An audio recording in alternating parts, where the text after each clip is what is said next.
हरे कृष्णा। श्री श्री राधा रमन लाल की जय। श्री श्री राधा रानी सरकार की जय। श्री श्री हरि चरण चिंतन कक्षा में आपका स्वागत है जी। हरि चरण चिंतन जैसे नेम से ही है, हरि के चरणों का चिंतन। तो हरि के चरणों के चिंतन में आपका बहुत बहुत स्वागत है जी। तो आज का हरि चरण चिंतन किशोरी जी की प्रेरणा से हर रोज़ की तरह एक हम लोगों के मेन रोज़ की चीज़ों से है जो भौतिक जीवन में हमें तंग करती हैं। जैसे भय क्या रहता है कि जो हमारे पास है कहीं खो ना जाए, मोह, उसके प्रति हमारा मोह है, तो हम उससे आसक्ति, हम उससे अटैच्ड है, हमें उससे मोह है और हर समय एक भय, एक डर लगा रहता है कि हमसे ये खो ना जाए, चला ना जाए। तो उसके ऊपर हम चर्चा करते हैं हरि चरण चिंतन में। How to overcome our fear, भय डर से कैसे हम मुक्ति पा सकते हैं। तो इससे पहले हम मंगलाचरण उच्चारण और माता पिता के चरणों में प्रणाम, जिन्होंने हमें ये जीवन दिया, ताकि हम गुरु की शरण में रह के, गुरु गौरांग की शरण में रह के कृपा से हम इस जीवन को अच्छा, सरल और भक्तिमय बना सकें। तो इससे पहले हम मंगलाचरण उच्चारण। ओम ज्ञानम तिम्रन्धस्य ज्ञानांजन शलाकया चक्षुरुन्मीलितं येन तस्मै श्री गुरुवे नमः। गुरुवे गौरचंद्राय राधिकाय तदालय कृष्णाय कृष्ण भक्ताय तद्भक्ताय नमो नमः। हरे कृष्णा कृष्णा कृष्णा हरे हरे, हरे राम राम राम हरे हरे। तो कक्षा स्टार्ट करने से पहले हमें बात की कि भय और डर और चिंता ये रहती है हमारा जो हमारे पास है कहीं खो ना जाए, या फिर जिनसे हमें प्रेम है तो वो चले गए तो हमारा क्या होगा। तो इसमें से सबका एक चिंतन करने से एक ये क्वेश्चन आता है कि क्या होता है गीता पढ़ने से, क्योंकि ये सारे क्वेश्चन गीता में हैं। तो इसी से हम इसको हेडिंग लाइन बना देते हैं कि एक तो ये कि how to overcome our fear, और नेक्स्ट क्या होता है गीता पढ़ने से, ये भी किसी ने पूछा है। तो ये दोनों चीज़ों का एक में कंबाइन करके एक ही टॉपिक बना के उस पर हम चर्चा करते हैं क्या होता है गीता पढ़ने से, और जो हमारा ये डर है, हमारे संबंधी हैं, कुछ भी लगा लीजिए, वो हमसे छिन जाए तो कैसे होगा। ये डर हर समय आता है, उसके ऊपर क्या होता है गीता पढ़ने से। जैसे शास्त्रों में लिखा भी है, शास्त्र कहते हैं, और गुरु महाराज जो है उनके मुख से भी सुना है। क्या होता है गीता पढ़ने से? शोक से, भय से, मोह से हम मुक्त होते हैं। यही क्वेश्चन था ना कि यही भय, शोक, डर, ये सब क्या है। छोटा सा आंसर, वन लाइन आंसर, क्या कि गीता पढ़ने से हमें इन सब से मुक्ति मिल जाती है। इसको हम आगे अब एक्सप्लेन करते हैं कैसे। लेकिन ये कैसे ये होता है ना, अब मैं एक्सप्लेन करती हूँ कि मेरे पास जो भी है ये चला जाएगा तो क्या होगा। ये भय, मोह, अगर ये भय है, मोह मतलब अगर मुझे वो नहीं मिला। शोक, क्योंकि जो मेरे पास, मतलब शोक कैसे होगा, क्योंकि जो मेरे पास है तो जो मुझे मिलना चाहिए वो भी मुझे नहीं मिला। ऐसा रहता है ना, ऐसा ही रहता है। तो इसका हमें ये सोचना चाहिए कि वो हमारा है ही नहीं, ठाकुर जी का है, तो मोह होगा ही नहीं। ठाकुर जी का है, उन्होंने चाहा तो नहीं दिया, हम उसमें क्या है, अंडर माई केयर, वो सब कुछ क्या है, मेरी केयर में है। अगर हमारी कोई संबंधी है या कैसे है, माता पिता है, हमें ये होता है ना, हमारे माता पिता नहीं रहे तो हमारा क्या होगा। वो सब क्या है, हमारी केयर में भगवान ने, लेकिन सब उनका है, उनका था, उनका है, उन्होंने ले लिया। वो देना चाहेंगे तो हमें मिलेगा, जो नहीं भी है ना भगवान वो भी देंगे। अब कैसे भय शोक मोह से मुक्ति मिली, कैसे मिलेगी? गीता पढ़ने से, गीता का ज्ञान, बहुत कुछ मिलता है हमें गीता पढ़ने से। ऐसा नहीं होता कि सिर्फ एक ज्ञान नहीं, गीता पढ़ने से ज्ञान तो है ही है, ज्ञान मतलब इन्फॉर्मेशन वो तो मिलेगा, लेकिन प्यूरिफिकेशन भी होता है, प्रोटेक्शन मिलता है, प्रोटेक्शन, हम अंदर से स्ट्रॉन्ग होते हैं। Information, purification, protection and satisfaction, एक संतुष्टि आती है लाइफ में और जीवन बदलता है। और जहाँ हम गलती करते हैं वो हमें पता चलता है और संतुष्टि आती है। ये सब हमें भागवत गीता के पढ़ने से मिलता है। ज्ञान, इन्फॉर्मेशन, कैसे भगवान ने हमें 700 श्लोक दिए और जो सारांश श्लोक है वो है 9th अध्याय में, चैप्टर 9, 34 श्लोक, मन मना भाव मद भक्तो, ये है, आप उसको निकाल लीजिएगा 9.34। तो उसमें भगवान ने भी ये बताया, मन मना भाव मद भक्तो, उसमें बताया कि अपने मन को मुझ में संलग्न करो, मुझ में लगाओ, नमस्कार करो, सतंत कीर्तनियों, या मतलब मुझ में कैसे करेंगे, कीर्तन करो, मुझ में लगाओ, अपने मन को सिर्फ मुझ में लगाओ। कल भी हमने मन पे ही चर्चा की थी, लेकिन अगर कैसे करेंगे, ज्ञान नहीं है तो कैसे करेंगे? अगर हमने सुना नहीं है, पढ़ा नहीं है तो कुछ नहीं हो पाएगा ना। उसलिए पहले ज्ञान, जैसे अंतिम समय हमारी प्राण यात्रा है, जैसे प्राण का हर बार हम चर्चा करते हैं ना कि अंतिम समय में हमारा मन कैसे भगवान के चरणों में लगे, हमें भगवान में मिलना है, तो कैसे हमारा जिह्वा, सब हमारा मन कैसे भगवान में लगेगा, कैसे? जैसे जानेंगे, अगर हम किसी चीज़ को जानेंगे नहीं सतत उसका, फिर हम ध्यान कैसे कर पाएंगे? ज्ञान नहीं होगा तो कैसे होगा? गीता पढ़ेंगे, ज्ञान होगा, फिर जाके हम उस यात्रा में उतर पाएंगे। पहले तो हमें ज्ञान होना बहुत ज़रूरी है, नहीं तो हम ऐसे भटकते रहेंगे। हम गुरु भी धारण कर लेंगे, दीक्षा भी ले लेंगे, पर दोष गुरु को नहीं दे सकते ना। हम में है बहुत सारी चीज़ें, हम फिर उसी डर, शोक, भय उसमें है, क्योंकि हम नहीं कर पा रहे। जैसे एक आदमी है, वो एक शोरूम में गया, उसको चाहिए तो फ्रिज था, लेकिन वो वॉशिंग मशीन में हाथ रख के कह रहा है मुझे ये फ्रिज चाहिए। तो उन्होंने बोला नहीं मिलेगा। उसने बोला मुझे क्यों कह रहे हैं, मैं पैसे दे रहा हूँ, मुझे ये फ्रिज चाहिए। फिर वो गया तो फिर उसने ड्रेस चेंज की, किसी और रूप में आया, उन्होंने फिर बोला मुझे ये फ्रिज चाहिए। उन्होंने बोला नहीं, ये नहीं मिलेगा ये फ्रिज। चलो ठीक है, फिर उसने कुछ और ड्रेस की, यहाँ तक कि बुर्का पहन के भी आ गया, तब भी उन्होंने बोला नहीं, ये फ्रिज नहीं मिलेगा। तो लास्ट में वो आया तो फिर उसने बोला कि मुझे फ्रिज नहीं चाहिए, मुझे कुछ नहीं चाहिए, मुझे आप ये बताओ कि आपने मुझे कैसे पहचाना कि मतलब कि। तो उन्होंने बोला कि ये फ्रिज है, ये फ्रिज नहीं है, ये वॉशिंग मशीन है। तो अगर हम आपको बेच देते तो आप कल आके हमारे से झगड़ा करते, तो हमें इस झगड़े, इस लफड़े में पड़ना ही नहीं है। कि आप हमें आके बोलते कि ये फ्रिज में कुछ भी ठंडा नहीं हो रहा है, तो आप मुझसे झगड़ा करते, तो ऐसे चंगुल में हमें नहीं फंसना है, तो इसलिए हमने नहीं दिया।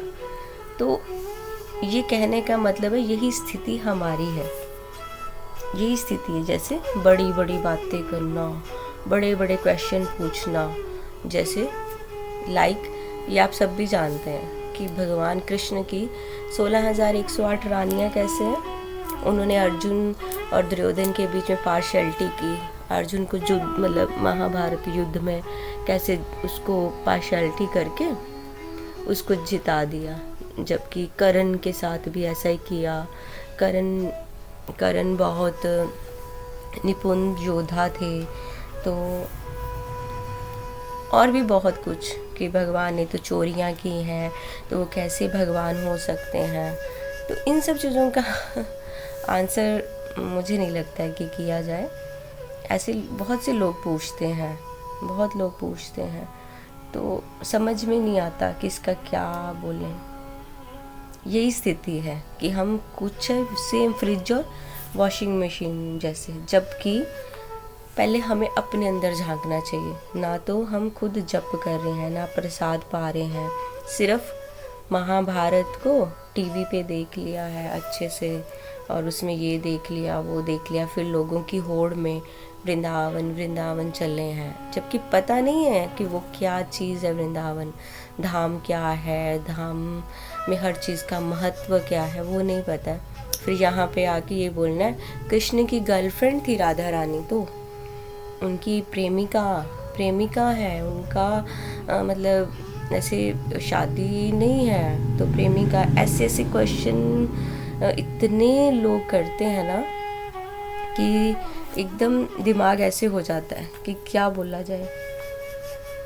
धाम चले जाएंगे फिर बस ऐसे। लेकिन सबसे पहले तो अपने जीवन में सुधार करना चाहिए ना। ज्ञान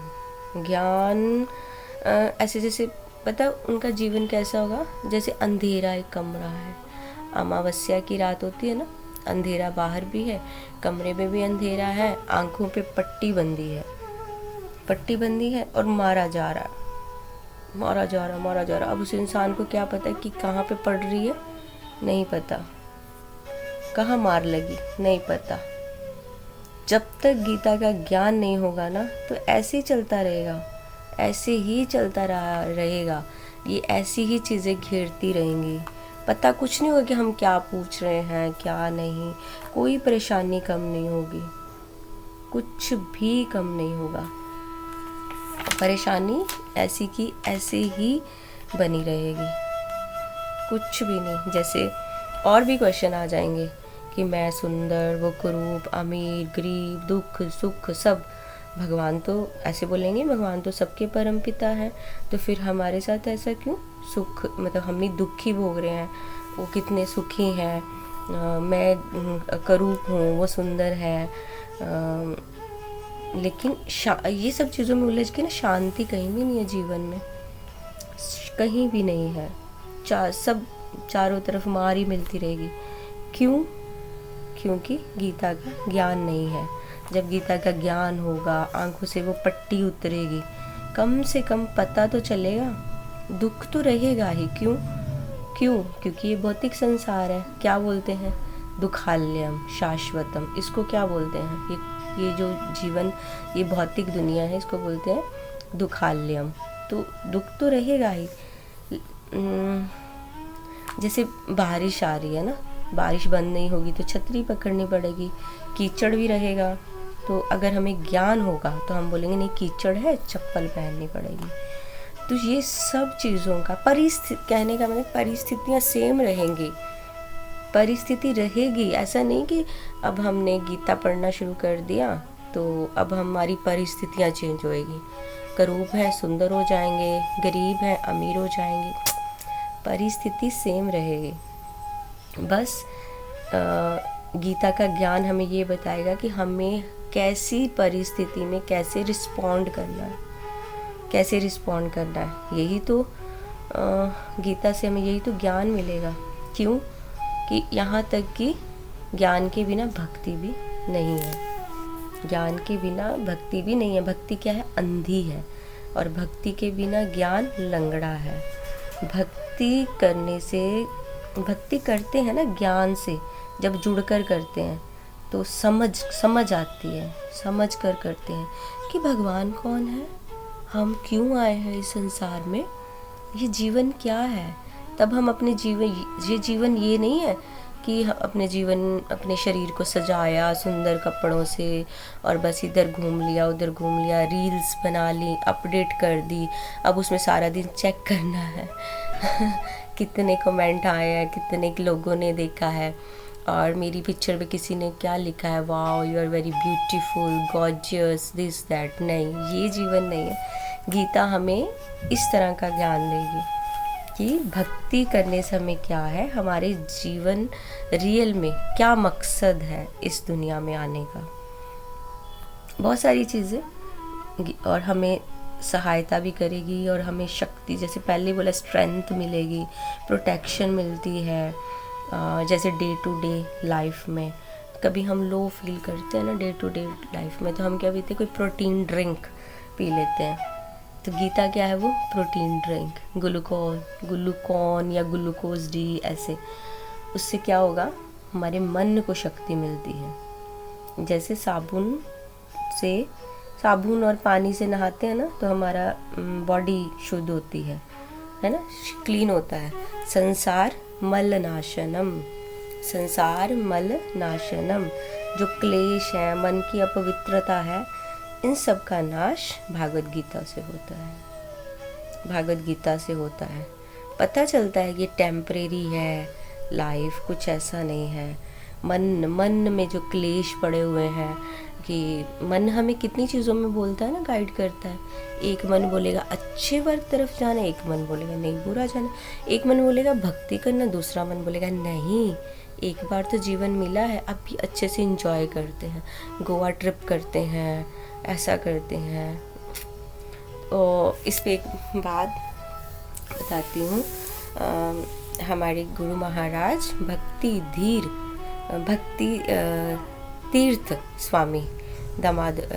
स्वामी महाराज, हिज होलीनेस भक्ति धीर दामोदर स्वामी महाराज जी के गुरु महाराज, तो तीर्थ स्वामी महाराज, उनको ना कैंसर था, तो अंतिम लास्ट डेज थे, तो सच्चिदानंद महाराज उनसे मिलने गए।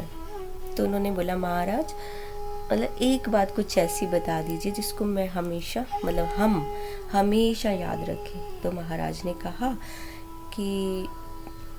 कहा कि मैं तुम्हें ये पूछता हूँ। महाराज ने बोला, मैं क्वेश्चन कर रहा हूँ कि अगर दो कुत्ते लड़ रहे हैं तो बताओ कौन जीतेगा। अब जैसे मैं आपको बता रही हूँ तो आप भी थोड़ा ऐसे हो जाएंगे, तो कि कौन जीतेगा। तो महाराज सोचने लगे कि मैंने तो क्या पूछा है, अब ये कुत्ते कहाँ से आ गए, मुझे तो कुत्तों का ज्ञान ही नहीं है।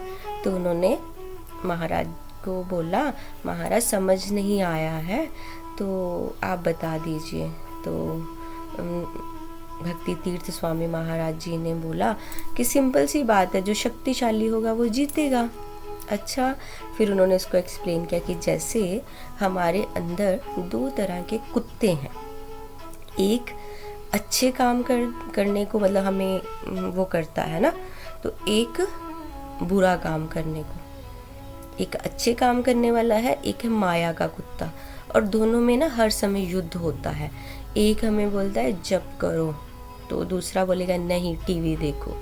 एक बोलेगा सुबह 3 बजे उठना है, दूसरा बोलेगा नहीं अभी सोना है।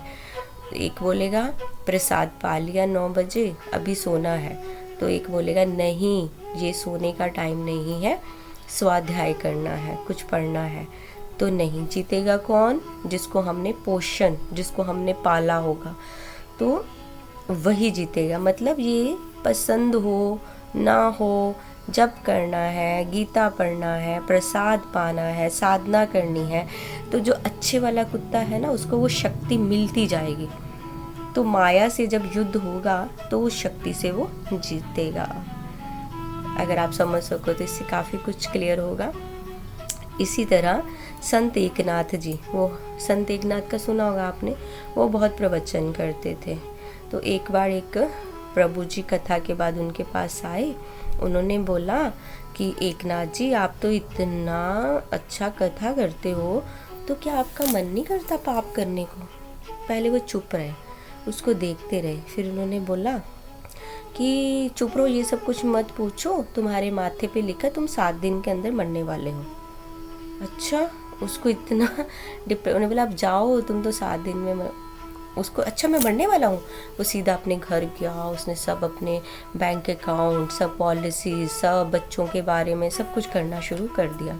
वो 6-7 दिन उसके इसी सब में चले गए। लास्ट डे संत एकनाथ जी उसके घर गए, तो उन्होंने पूछा, वो गए तो उन्होंने बोला कैसे चल रहा है। तो फिर 7 दिन में कितने पाप किए उन्होंने, कितने पाप किए तुमने। तो उन्होंने बोला संत भगवान आप ऐसे कैसे बोल रहे हो, 7 दिन तो मैं मरने वाला, तो मैं कहाँ से पाप करूँगा। तो उन्होंने बोला यही मैं तुम्हें समझाने आया हूँ कि अगर हम हर वक्त अपनी मृत्यु को हर समय अपने पास समझे, जो भक्त लोग करते हैं कि पता नहीं जल्दी से 16 माला कंप्लीट कर दूं, 16 माला के बाद पता नहीं मेरा जीवन है कि नहीं, या उससे पहले भी है कि नहीं, नेक्स्ट क्षण है या नहीं, ये टेम्परेरी है लाइफ। तो पाप करने की इच्छा ही नहीं होगी, किसी के बारे में बुरा सोचने की कुछ भी इच्छा ही नहीं होगी, क्योंकि अपना ही नहीं पता, तो टेम्परेरी है सब कुछ। तो कलयुग है ये। तो जैसे कोयले की खान है, उसके अंदर हम जितना मर्जी वाइट कपड़ा पहन के जाए ना, तो काले तो होंगे ही होंगे ना, जितना भी हो। तो इसी तरह माया हमारी कोशिश करती है कि हमें इस तरह दुख मिले, लेकिन किसी ना किसी तरह हमें उससे बचना है। एक मन को हमें इस तरह थोड़ा पोषण देते रहना है कि वो माया से युद्ध कर सके। ये छोटी छोटी संतों की, आचार्यों की लीलाएं नहीं है, हम लोगों के लिए ज्ञान है, उसके ऊपर हम चल सकें। प्यूरिफिकेशन कैसे होता है सब भागवत गीता से ना। तो इस तरह उनको बताया कि टेम्परेरी लाइफ है, इसको परमानेंट नहीं समझना है।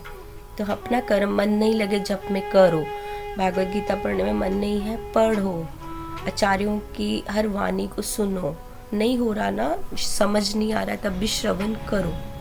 श्रील रूप गोस्वामी पाद एक पदावली में वैसे तो कहते हैं ना गीता में प्यूरिफिकेशन, इन्फॉर्मेशन, प्रोटेक्शन, जैसे मैंने बोला सब होता है। तो ये तो संसार दुखालयम है, इसमें कैसे होगा, पदम पदम यत विपदम, विपदम विपदा विपदा, पदम पदम यत, यहाँ हर कदम पे ही विपदा है, एवरी स्टेप।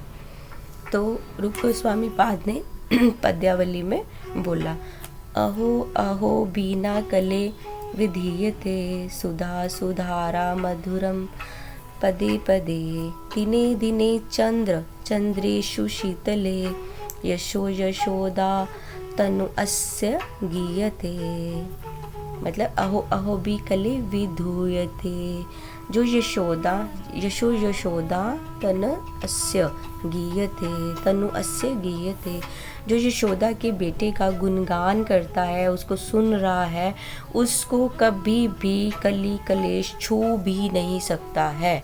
श्रील रूप गोस्वामी पाद ने अपनी पदावली में ये लिखा है, बताया है कि जैसे गर्मी हो रही है, हम सब जल रहे हैं, लेकिन जो यशोदा के बेटे, यशोदा नंदन का, देवकी नंदन का गुणगान कर रहा है, उसको कुछ नहीं होगा। वो अपनी पीठ पे कस्टमाइज्ड एक एसी, कस्टमाइज्ड एसी वो अपनी पीठ पे लेके चल रहा है, उसको कभी भी गर्मी नहीं लगेगी। सुधा सुधारा मधुरम दिने दिने, उसको हर पल ठंडा लग रहा है, जैसे चंदन लग रहा है उसकी बॉडी पे, उसको चंदन फील हो रहा है। क्यों? क्योंकि वो यशोदा के बेटे का गुणगान कर रहा है, हर समय गुणगान कर रहा है, हर समय उसको पता है कि लाइफ टेम्परेरी है, मेरा अगला ही पल मृत्यु है, हर पल वो यही सोच रहा है। लेकिन कोई भी नहीं सोचना चाहता। पता, मैं जब मृत्यु का कहती हूँ ना, मुझसे लोग दूर भाग जाते हैं। और शंकराचार्य जी ने बोला है, एको देवम एको देवकी पुत्रम, तस्य तस्य से सेवस्य तस्य देवस्य सेवा, एको मंत्र एको शास्त्र। इतना तक मुझे स्मरण हो रहा है कि उन्होंने ऐसे बोला था, एको देवम मतलब एक ही देव है, एको देवकी पुत्रम, एको तस्य तस्य सेवस्य तस्य सेवस्य तस्य देवस्य सेवा, एको मंत्र एको शास्त्र, मतलब एक ही शास्त्र है, एक ही देव की पुत्र है, एक ही देव की पुत्र के द्वारा गाया हुआ गीत है, एक ही देव है जिसकी हमें सेवा करनी है। तो एक ही देव की पुत्र के द्वारा गाया गया मंत्र गीत कौन सा है? भागवत गीता। तो हमारा एक ही काम है भागवत गीता को पढ़ना, जिससे सब चीज़ें दूर होगी। दैट्स ऑल, और कुछ भी नहीं है। किशोरी जी के चरणों में प्रणाम, आप सब भक्तों के चरणों में प्रणाम। वाणी से कुछ आपको कष्ट मिला हो, वांछा कल्पतरुभ्यश्च कृपा सिंधु भयवच पतितानां पावनेभ्यो वैष्णवेभ्यो नमो नमः। जय जय श्री राधे श्याम।